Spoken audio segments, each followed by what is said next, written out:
Everybody, welcome back to the channel. Today we're going to be talking about The Culture Map by Erin Meyer. This is actually a second time I'm doing this. The last time that I recorded a review of this book, my recording device messed up, and so I'm redoing this, but it's fine because I really enjoyed this book. And do you know sometimes books get on your to-be-read pile because you found it in a bookstore, was recommended to you.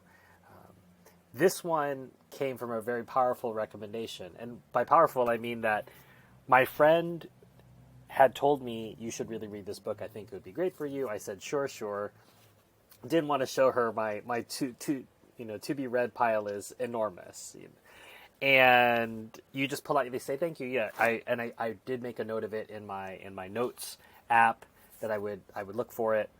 She asks me a few weeks later, maybe a month later, hey, have you read that book? No, I haven't. She buys me a copy and hands it to me. I really think you should read this book. So right away, I've gone from it was recommended to I like it so much I'm going to get you a copy. And I had to think back to those times in which I've loved a book so much that I gave it to somebody. And I know that that's not enough in and of itself. It's not enough to simply give a book to somebody and tell them to read it, because they're never necessarily going to have the experience you've had, and their to be read pile may be very large, and it doesn't matter how much they care and respect for you. You can't just suddenly bump a book up. However, tactic worked for her. She asked again after she'd given me the book. So with all of these in mind, that she'd asked me originally, asked me again, gave me a copy of the book, asked me again, this book moved all the way to the top of my to-be-read pile because I didn't want to say no after she'd been so kind enough to get me the book and recommend it. So this is all to say that if you want someone to read a book, you may need to do more than simply give it to them. But I'm so glad that she did. And it's such an interesting book. I think the very first thing I think about the author's name is Erin Meyer. Professor Meyer works at INSEAD, which is a university here in France. And I thought, firstly, how powerful this book would be for somebody who works in multinational corporations, managing across different nationalities. For example, if you're a Danish person having to manage in China, or if you're a Mexican person having to work in Belgium, that this book provides not the answers to everything, but a template for how you can better understand other cultures. And she does this across different metrics using a spectrum. So for example, in this society, direct feedback is more likely to be given. In this society, indirect feedback is more likely to be given. And here are countries that sit in the middle. And I'm making reference to direct, and I'm going to say in this case, direct negative feedback and indirect negative feedback, because this was one of the spectrums I brought up when I was giving a talk to some French high schoolers last week, that there's no right or wrong way to give negative feedback. What matters is how it works in your culture or in a culture you're trying to communicate in. It's easy for us to default and say, well, this is the way it should be done. Yes, because that's how it's done in your home culture, and that's what you think is normative. However, you have to realize how incoherent it is to then say, well, that's how Japanese people should do it. No, Japanese people do it however Japanese people do it. And if you want to live, work, manage, date, marry Japanese people, you better get a hold of it and understand either how to conform yourself to their way of communication or understand how they communicate so you can do a better job with them. And so you also have to realize that different cultures perceive that positively or negatively. So going back to this direct negative feedback. And so, for example, all the way on the direct negative feedback spectrum, most cultures most likely you're going to find the Netherlands, Germany, Israel, Russia, countries that are on the other side of the spectrum. So in this case, it would have been Japan, Korea, Saudi Arabia. They consider it impolite to give direct feedback. The countries on this side of the spectrum feel that you're not being honest if you're giving indirect negative feedback. And so you realize you have to lose those metrics. It's not about being honest or dishonest, that this side of the spectrum where they want to give you direct feedback, the phrases would include saying something is totally unacceptable. that side of the spectrum, the direct negative feedback, the Germans, the Dutch, they have no problem saying something like that. On the other side of the spectrum, they're likely to say something like, this is kind of unacceptable, even if it meant, even it was supposed to, even if it was really totally unacceptable, because they have a different style of communication. And so once you understand that there's a spectrum, and that spectrum relates to all sorts of things in business, you can understand your own luggage. I wanted to call it baggage, but it's not really baggage, because it's you have to carry it, so it's luggage. And maybe I'm making a false distinction between baggage and luggage there. But I think I'm just trying to say it's not bad. When I hear baggage, I think it's something bad. And another example she brings up in the book is decisions. And that, for example, in Swedish companies, in German companies, they're all about consensus at every level. So if they want to make a change to something, or they want to make a decision about something, they're going to check across every level of the company, and they're going to be asking for feedback all along the way. And if any of my American viewers are going to be laughing, because we know that's not how Americans make decisions. We make decision and then it gets promulgated.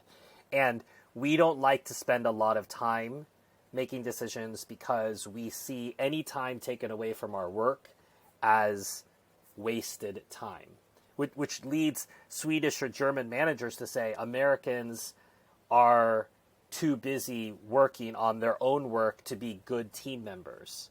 So you can see already how that the failure to understand the spectrum in this particular field, for example, decision making, leads to misperceptions from both sides.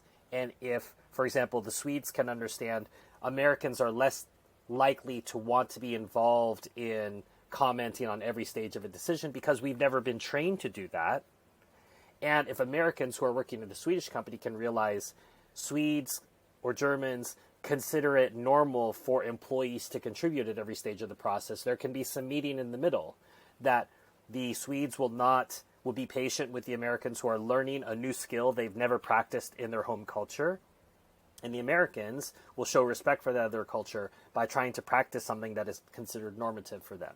And so what I love about this book is it helps people open their eyes to the way that other people view things in the world, and gives you a roadmap for how you can adjust your behavior to them.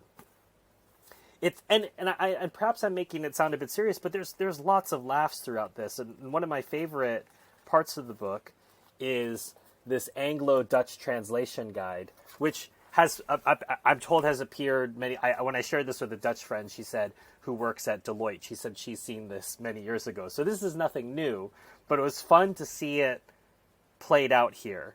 So the quote is, what the British say, what the British mean, and what the Dutch understand. So, for example, what the British say, with all due respect. What the British mean, I think you are wrong.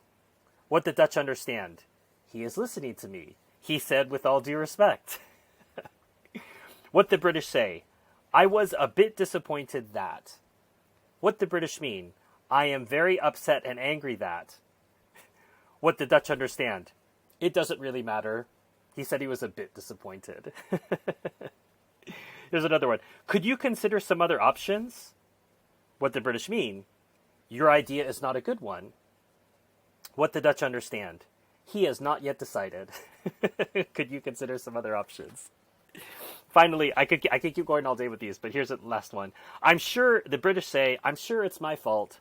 What the British mean, it's not my fault. What the Dutch understand, it's his fault. So there's just an example of, and I would argue too, even Americans may not know those nuances. For example, it took me many visits to London before I understood that when someone says sorry to you on the tube, they're saying that you are a jerk. They don't really mean sorry. So Dutch people shouldn't feel bad for not understanding. There are plenty of Americans who don't understand these cues, and we speak apparently the same language as the British do. So that's something to think about when just having communications. We're not even talking about large concepts like decision-making, giving negative feedback, that sort of thing. But you realize what the implications are culturally.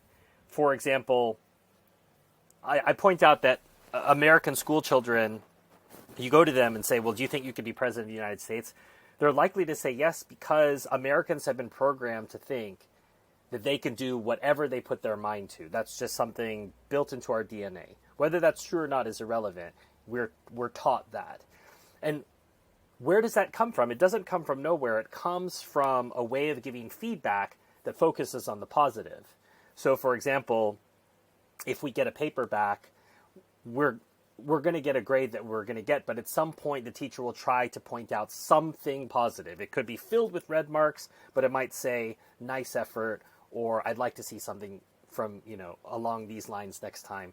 But embedded in the way that teachers give feedback in America is some kind of affirmation, which plays into the idea of Americans feeling like they can do anything because they've been empowered. And some people say, well, these days they've been told too much, and then you get people like Elizabeth Holmes at Theranos. I think that's a fair criticism.